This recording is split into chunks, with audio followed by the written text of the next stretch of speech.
रात के समय पालीघाट बंगुरसिया के डहर रंगोइया हो जाओ सावधान। काबर की रात के बेरा समय में पालीघाट जंगल के डहर में देखा जावत थे बाघ के झुंड। रायगढ़ ले बंगुरसिया तमनार और लेलुंगा के सुगम रास्ता समझोया डहर में रात के समय में अब घना जंगल के डहर में बाघ के झुंड ला देखा जावत थे। तो डहर के रंगोइया हो जाओ सावधान।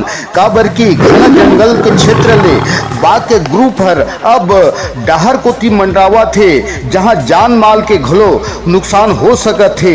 पालीघाट रायगढ़ के डहर में देखा गिसे रात के समय में बाघ के झुंड ला, तो हो जावत सावधान।